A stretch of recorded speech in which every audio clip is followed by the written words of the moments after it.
go into general business items. The meeting is expected to take 90 to 100 minutes. You're free to leave the meeting at any time up until the meeting is closed by the host. You can do this by clicking Leave Meeting. Those in the hall can just stand up and walk out. So, to our speaker. It's all about supporting biodiversity and conservation on farms. Eleanor Lang. Eleanor is a Cowra-based field ecologist with the ANU Fenner School's Sustainable Farms program, where she contributes to various ecological monitoring projects in the Central Tablelands, and also works with land managers to enhance their farms for biodiversity and productivity. Agriculture takes up over 50% of Australia's land mass and has been a major contributor to ecosystem damage and species decline. It is therefore also a critical industry for conservation. Now, I don't want to steal any more of Eleanor's thunder, so I'll just hand over to her to tell us all about her work in this important field. Over to you, Eleanor. Thank you. I realise that basically summarises my presentation quite neatly. So yeah, thank you. And as has been mentioned, I'm based in Cowra, which is, well, I live outside of Cowra, but my work is in the Central Tablelands region predominantly. Oops, let me just, there we go. So I'll just give a bit of context and background about what I do and what Sustainable Farms is, or how it kind of functions. It's sort of a research program coming out of the Fenner School at ANU, and it formed in about 2018, I believe. So I've been with Sustainable Farms for about 2.5 years, or over 2.5 years. It encompasses a set of long-term monitoring programs that have been ongoing already for some of them around 20 years, 10 to 20 years, most of them. And they are programs that were being driven by David Lindenmayer, who is still part of the Sustainable Farms program. So those research programs are still ongoing, but Sustainable Farms has also brought in an additional emphasis on translating a lot of that research that was coming out of these long-term programs into more outputs, more engagement with landholders in the project regions and groups like Landcare or local land services in New South Wales, or the catchment management authorities in Victoria. So that's an additional component of Sustainable Farms. And then a third sort of branch is that we've brought in professionals or researchers from the mental health and the economics fields at ANU to do research within that nexus of agriculture and biodiversity and their fields. So farmer mental health as it relates to environmental conservation actions on farm, and cost benefit analysis of doing more shelter belt plantings, for example, on farms. So basically the core theme of all the work that we do is finding that how does agriculture benefit biodiversity, and how does biodiversity benefit agriculture, and what is the win-win scenario of different actions that you can take, and then having the data that backs that up from the long-term monitoring.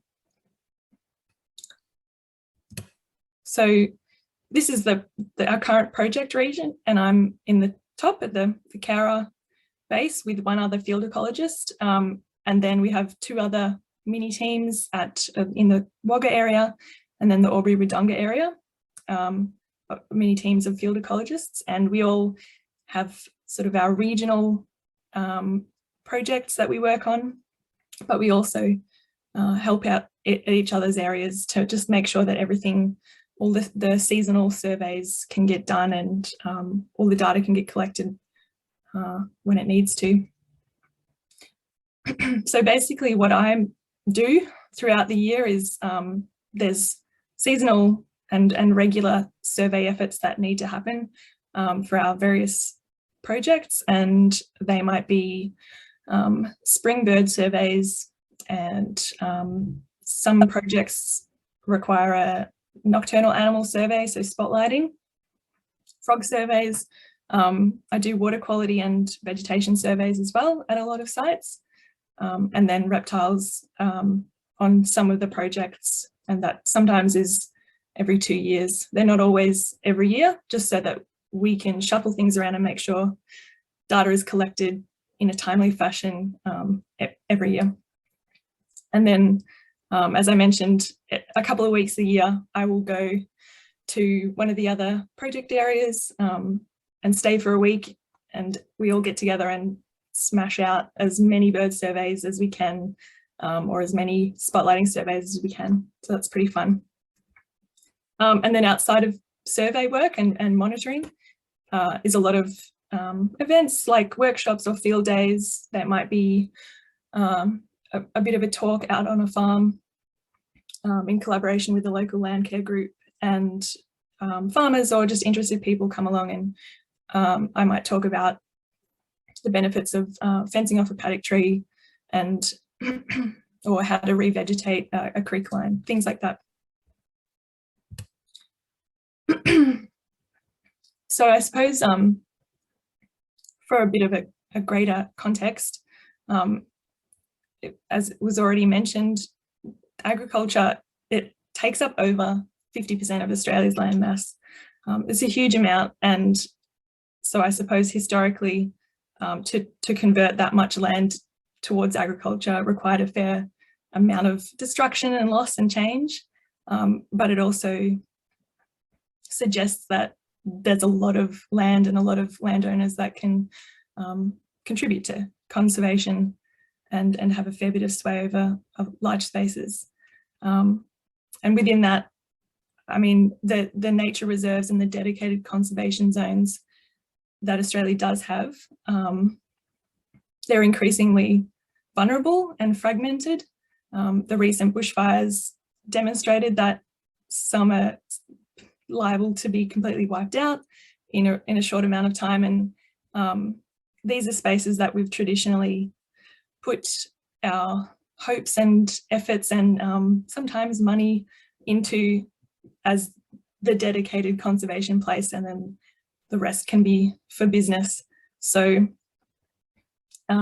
it's more and more important that we start to consider agriculture as the same part of the ecosystem, and having the same need to be a place for wildlife to live and thrive in as well.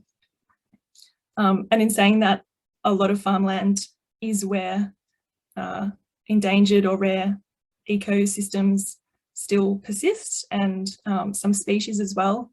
Some species of birds or reptiles or mammals are sort of preferentially using agricultural landscapes, and plenty depend on it as a way to move across from, say, breeding to feeding grounds at different times of the year. So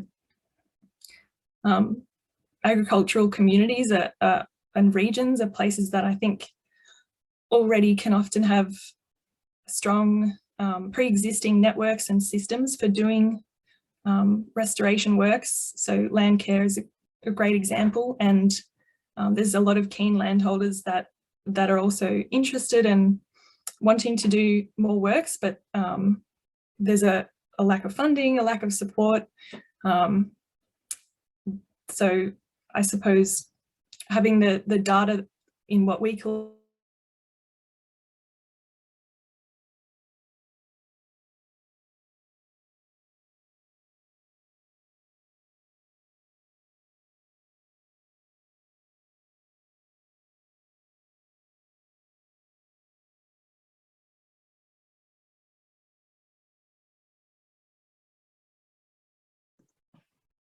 Eleanor, can you hear me?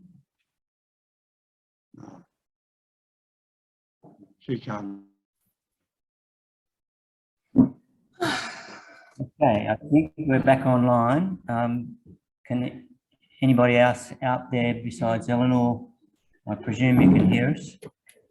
I think so, yeah. Yes, we can hear. Thank you. Thank you. That's wonderful. Thanks, Robin. Thanks, everyone. So shall I just kick off again? Yes, if you could. Yep. Thank I'll speed things up a little bit. So I think where I left off was sort of with these sad images. I just wanted to emphasize that there are a decent number of conservation actions or practices that landholders can undertake, which are actually quite simple or free, that can have a big impact. And the picture at the top right is a good example. Every single dam pretty much that I go to that has an overflow pipe will have a drowned turtle in it, or in this case, I think there were 2 drowned turtles in it. And that's really sad, a real like needless loss. And that's a simple thing that can happen in terms of on-farm conservation where you put a grate over it, something like that. And the picture of on the top left is a sheep that drowned in a dam, and that is also effectively needless, and that could be prevented by fencing off a dam, which I'll touch on later, as that's one of our new projects. And so in terms of conservation, the benefit of conservation for agriculture, some of this might seem common sense in a way, or something that we already know that it's been proven, or that kind of thing. But there's a lot of elements or benefits of conservation. So, say planting a shelter belt. I think a lot of people feel like we know what the benefits to livestock and erosion or salinity are, but in terms of biodiversity or pollinators or things like that, it actually often hasn't been studied, or it hasn't been meaningfully studied, or hasn't been studied in Australia. So there are a lot of things that might feel like they're common sense, but the data's not there to back it up, and that's sometimes what needs to be there in order to make it into policy or financial incentives that are longer lasting. So in terms of benefits of conservation actions, such as revegetation or fencing off a riparian area, it can be things like better soil health and quicker nutrient cycling, or better water infiltration into soil. Stock shade and shelter is a massive one, and potentially better nutrition for stock in the sense of a healthier native pastures or more diverse pastures can lead to better nutrition throughout the year. And then ecosystem services like pollinators, not just European honeybees, but the thousands of other native bees and flies and wasps that can often be on farms, but definitely benefit from a bit more, from protecting certain areas or fencing off, like riparian areas or rocky outcrops. And then we also like to emphasize the benefits of conservation to the farm business in the sense of farmer mental health or well-being, things like additional enterprises that might open up in some people like to incorporate firewood or timber into a diverse shelter belt as well, and that's or native seed production, wattle seed production can be an additional enterprise that is also conservation beneficial. And then the aesthetics of land, if you're wanting to sell down the line, having healthy trees or tree lines is a thing that adds value to your to the real estate. And so when I'm talking today, and in the work that we do at Sustainable Farms, we refer a lot to natural assets and assets on farms, and the value of natural assets.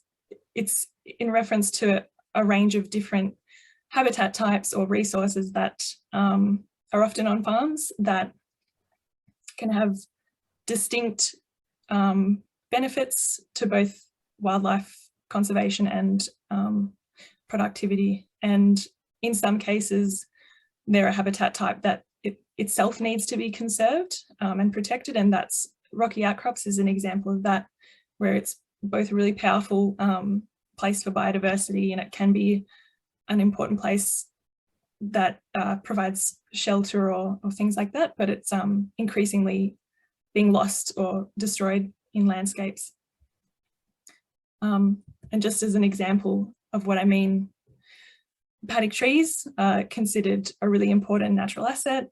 They have a critical value as a stepping stone. They often are massive producers of pollen and nectar because of their size, and they often have beautiful shade and shelter benefits for stock, but they themselves are declining across the country from multiple stresses and a bit of being taken for granted. And there are some dire predictions of a sort of landscape scale loss of them in the coming decades if no action is taken. As you can see in the bottom right is the example of conservation of the asset, but then also, I suppose, within a biodiversity focused practice of adding understory and wattles and diversity, it's still providing shade and shelter for stock, and it will continue to do so, and it won't die like the ones at the top that have been ring-barked. So for our projects, this is a map. We no longer are involved with the box gum grassy woodland stewardship program that did go all the way to Queensland, but all the others, except for the Jervis Bay study and the Victorian Central Highlands research program, are coming under sustainable farms.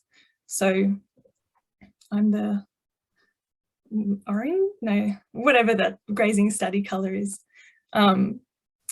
So it's pretty broad, and most of the survey sites are on farms at private land. Some research programs like the Southwest Slopes Restoration Study will also have sites that it might be on a travelling stock reserve remnant patch that's Crown land or public land, and that's as a bit of a comparison to agricultural landscapes.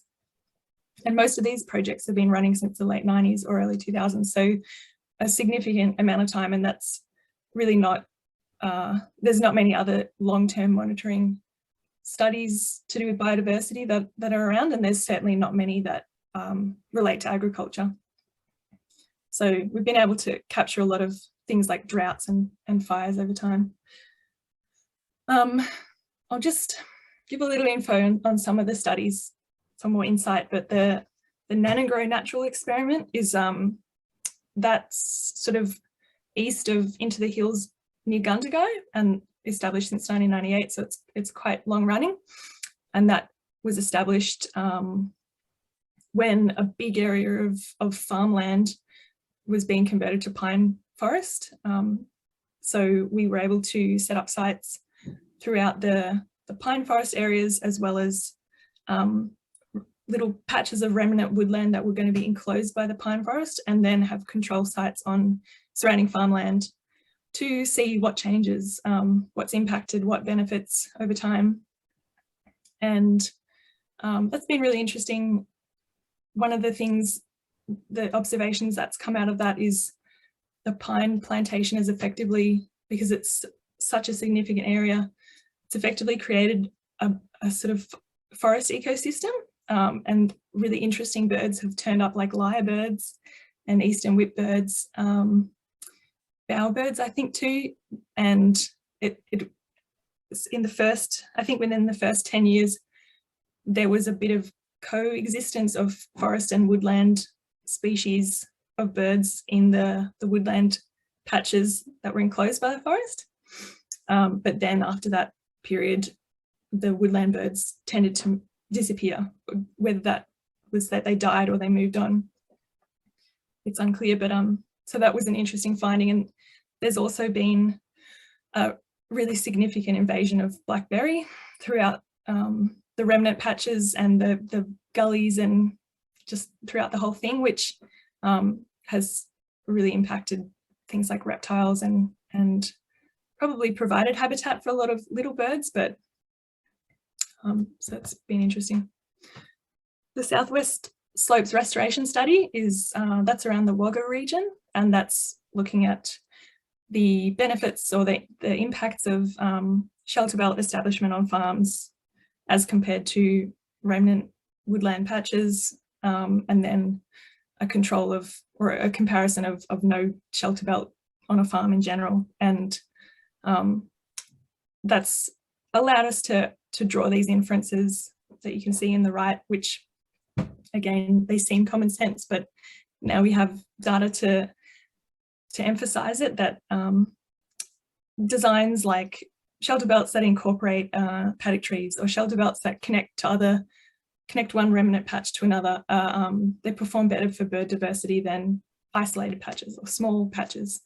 And so that helps us sort of help landowners or advise land care groups on where best to target revegetation, or what's worth incentivizing, or that kind of thing. Grazing studies in the Cowra region, Central Tablelands, so I've had a bit to do with it. And it was established to try and capture the difference, or the biodiversity responses in different grazing regimes. So there's a lot of rotational farmers up around here, and also conventional farmers. And we've set up sites on a lot of farms that some sites, so like maybe a farm will have 3 or 4 sites, and each site will be different. One might be complete exclusion of stock, another is set stock, and another is rotational. And it's been a good way to help determine how there's a lot of covenants or conservation recommendations for remnants, for example, that you want to be able to say you locking it up and completely excluding stock is going to have a positive effect on all the native flowers, or it's going to have a negative effect. And this can help sort of influence that, because sometimes locking something up is not actually going to be beneficial for the native forbs that might be there. And this is our newest study, farm dam study, and it's across all the regions. And we've just selected a whole range of dams that have different management, and some are completely open access and hard run, like the dam in the top right, and others might be have a hardened access point, or be completely fenced off from stock, and a trough is used instead. And so we're doing things like water testing, frog surveys on these ones to see what actually is the impact of free stock access, and how much of a difference could it make to biodiversity, but also potentially to livestock health. Is it, do livestock want to be drinking dirty water or warm algal water? Sometimes you need the data to back that up. And so that's an example of a really beautiful managed fence with a hardened access point. And there is some research that's come out of Deakin just recently on methane emissions from dams as well, which is really interesting, that dams that are really open access, with able to have sediment and feces run into them, produce, I think it's something like the Victorian dams in total produce about the equivalent of 365,000 cars on the road a year, or every, it's a significant amount of methane emissions. And so there's now more research being done to see if having a vegetation buffer or restricting stock access can reduce it, and potentially even maybe create a methane sink or emission sink. And this is just some pictures of some of the beautiful diversity that I get to see. I think most of those photos are mine. There's some places we go to, big sort of relatively conventional and functional farms that that just have beautiful areas of wildflowers as well, or rolgers in amongst the sheep. And there's a lot of beautiful birds as well that I get to see on farms up here. Superb parrot is a popular one in this area. There's a lot of paddock tree planting incentives from some land care groups, or trying to get more, as the current paddock trees decline or get chopped down, or whatever it is, the hollows that these parrots depend on can disappear. So it's trying to get those back into the landscape before there's too much of a gap. And that brown goshawk was in my garden last week, distracting me from my data entry. And so that's my talk. Hopefully you guys still have time to do all your important agenda items. Happy to take questions. Okay, thanks, thanks, Eleanor. I'll call for questions.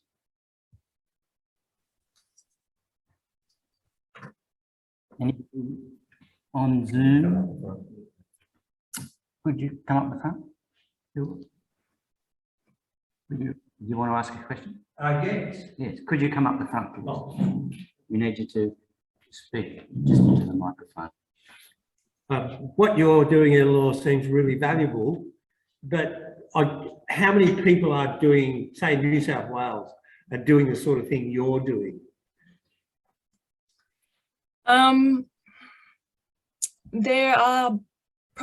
There's bits and bobs of shorter term research that other universities do, or other individuals at universities do.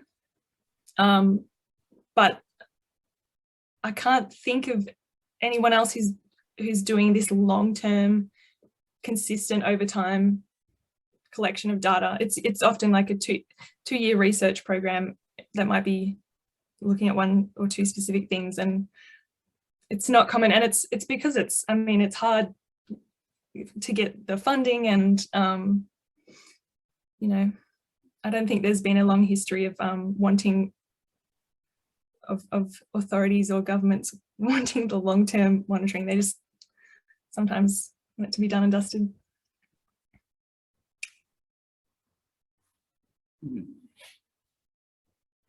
Okay, is that true? Does that answer your question? Sorry, I did rush through, so I hope I gave enough detail, okay. But please ask for more. What a response to that or further question? Thank you.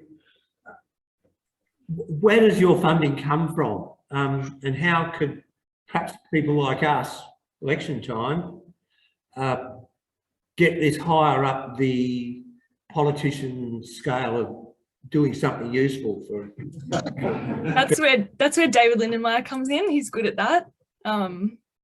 So I think he's in various people's ears. It's probably more than a full-time job to do that kind of advocacy. But our funding tends to come from a range of groups. Ian Potter Foundation is one. Sometimes there's some support from maybe a local land services group, and then there's a bit of collaboration that we do with them as a result. I think the major funding that led to the Sustainable Farms sort of program forming was Department of Agriculture funding, so all over the place. I don't know what individuals can do, but I can see a question in the Zoom chat about citizen science. Is any way you can use citizen science type approach to augment the workforce involved in the project? I feel like that is meaning can volunteers or citizen scientists help us to collect the data that we're collecting? Generally, I think we try and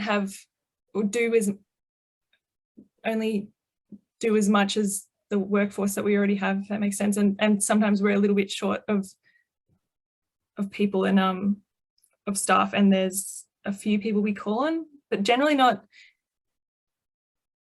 But there's other groups, like it makes me think of sorry, I've got fungus gnats around me, so if I do that, that's why. There's a group called Cowra Woodland Birds that's in the Cowra area, which is an example of long-term monitoring that is citizen science, effectively. There's a few members who are related to ANU, and it's also run through BirdLife or coordinated through BirdLife.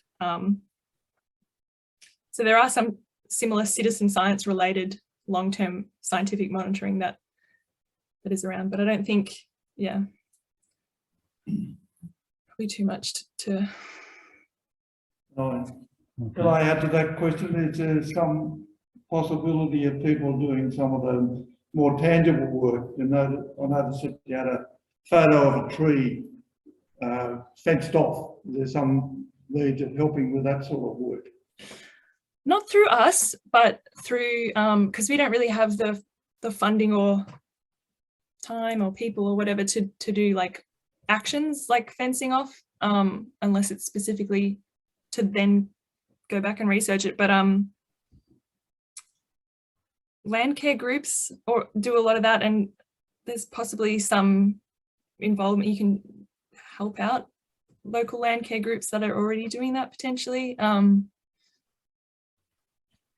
That's a good question, actually, and I'm not sure that you'd have to do some Googling, or there might be some groups around that look for people to do stuff like that. But I think usually things like fencing rocky outcrops or fencing riparian areas, those sort of projects tend to come through incentives from local land services and land care networks, and each region varies in how active those groups are, or how much money those groups have to do that. So Okay, thank you. Eleanor, Adrian here. We have participated in some planting events, both in the country and quite a few here in the city. And most of the time we're looking to plant plants indigenous to the area. However, some thoughts are given to climate ready trees and shrubs. Have you done any work, or do you know of any studies that say perhaps we should be looking at planting something that will be suitable for the climate change that's coming at us in the next 20, 30 or 40 years? I don't know any studies. I definitely hear that. And I'll look it up and send you something I'll do some scouring of, say, a new library or something. But I do hear it, and I think it depends on the species and the location. I'm sure in some cases it's worthwhile, especially there would be some species that have a really broad range, and yeah, it possibly makes sense to fetch provenance from the western edge. I can't think of too many reasons maybe why it's bad. It just might not be always necessary just yet anyway. But I'll have a look.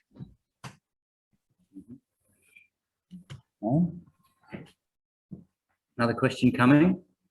Well, I mean, it may not be a direct part of your research, but can you give us an idea on how acceptable as the farming community is sustainable agriculture? Is it really becoming popular, or is it still very much a small minority of farmers who are practicing sustainable agriculture? I think it depends on the region. It seems to be a lot more accepted in the Cowra area, like, not to say fully transitioning your farm to regenerative rotational agriculture is fully accepted or common, but something in between more rotational grazing, or there's seems to be a lot more mainstream interest and discussion and workshops around that to do with soil regeneration and building healthier pasture root stock and soil health and all that kind of stuff. I think it's happening. Where I'm from, originally in southwest Victoria, it doesn't strike me as common, and that could be because it's a more fertile, like reliable area, and so people haven't had to start worrying about it as much. So I think it depends on the region in that sense, because there's up here there's a long history of more of a focus on soil conservation, and probably maybe a longer history of some harsher times that allowed people to have a blank slate to figure out how to do it differently. Does that answer the question? Oh, yeah. Yeah, and I can see another question on chat about the message and results that that we distribute to landholders. How effective is that, and how do we actually pass it on? We do a lot of workshops and field days, as I mentioned, that are well received, especially things like shelter belt establishment or farm dam water quality and enhancement that combines with a benefit for something like frogs or birds. A lot of people come to those kinds of things, and there's a pretty active, seems to be pretty active land care networks that we have a lot to do with. So the message kind of filters through them as well, and the science that we collect and maybe make into brochures or booklets or something, they have our resources in their offices to hand out and things like that. So there's a fair bit of sharing of knowledge. And then in terms of effectiveness, we also do, in terms of sort of assessing that, because that's part of the, I guess, that side of the communications and outreach mission of Sustainable Farms. We do things like evaluations and things that are trying to sort of tangibly assess, did anyone remember what they learnt, or did anyone learn anything?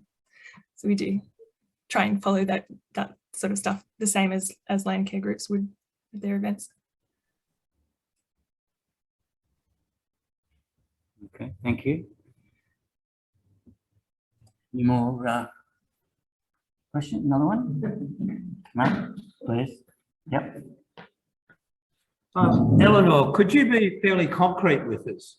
Can you talk about a property that you've had a fair amount of effect on, and can you tell us about what species sort of increased in number, or what actual species of frogs or birds or mammals came in? Can you send us away with a happy story? I can send you away with a lot of good vibes. There's a lot of farmers that we have a fair bit to do with that. I think with what we do, it's a little bit less than we come in and tell farmers what to do and then they go away and do it. Often the farmers that we are doing surveying and monitoring or visiting their properties, they've already done something, and we collect that data, but we also often can validate the good work that they're doing. And that's something that sometimes is missing, because a lot of farmers, they don't get maybe financial support from anywhere. And so they just go off and do it out of their own pocket, and we can come in and be like, this is great, I've never seen this before. But there are some farms that, there's a couple that have fenced off dams, and there's one that's about to fence off a couple of dams after we've been visiting them, so that they can have like a little frog hotspot. I can tell you that I've done some turtle nest conservation that's been successful on 3 dams on different farms, and the farmers all got very excited, and now one wants to fence off her dam so that it can keep the little baby turtles alive. So there's a lot of really keen people, and sometimes that validation of me or someone coming out and saying, did you know you've got grey crowned babblers here, or superb parrots nesting in this paddock tree, it's really nice for them. Thank you. And do you find that the numbers of those people that are responding, are those numbers growing? I don't really know, but I think there's more and more interest and appreciation, and maybe sometimes it coincides with that like stage of life. So farmers can be at, where they're maybe slowing down a bit and they've noticed that something's not there anymore that used to be there. Sometimes that happens and then they get more involved, but the uptake's really good, I think, with the kind of stuff that we talk about, because we're not trying to tell you how to farm or that a certain method of farming is the way. We're more just saying, do what you do, and here's a biodiversity sensitive or enhancing overlay to the shelter belt you're already going to plant. Just add a few extra of these touches and it'll be even better. We do get a lot more since COVID. I think we get a lot more new landholders who are smaller, like hobby block or 100 acres or so. A lot more of those people turning up to events or reaching out, which is interesting. It is. It's a great story. Thanks, Eleanor. It's all right. Thanks for having me. That's all right. I'd like to ask Adrian to come up and give you a formal vote of thanks. Thanks, Eleanor. You've been very patient to survive through one of our internet breakdowns that we've managed. Thank you. Very interesting for us because, as you know, we all are city-based folks, and we love to hear a lot of, particularly as you mentioned, one or two of those really happy stories to go away with and know that there is some progress happening, and wherever we can help, we're really keen to do that. With planting trips or surveying birds, or maybe not frogs, but certainly surveying birds, etc. So very interesting to hear from you. We are keen to keep in contact with you, etc., and hear further of your successes. So from all of us here in Oakley, many, many thanks. Yep. Thank you. Thanks, everyone. It's been great. And I'll follow up with, I'll probably think all night about all the things I should have said. So I'll send some information and I'll see if I can find any groups that could need your help, especially if you're okay with birds, or I don't know. I think with frogs, you only need to know about 8 calls of frogs, but with birds, you need to know an unnecessary amount. So frogs might be the way to go. Okay, well, we'll try and focus on that then. All right. Thank you very much. Enjoy the rest of your meeting. I'll log off. If that's okay. Okay. Yep. Thank you very much. Wonderful. Bye.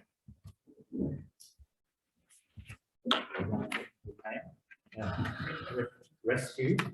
There's always something to make it exciting.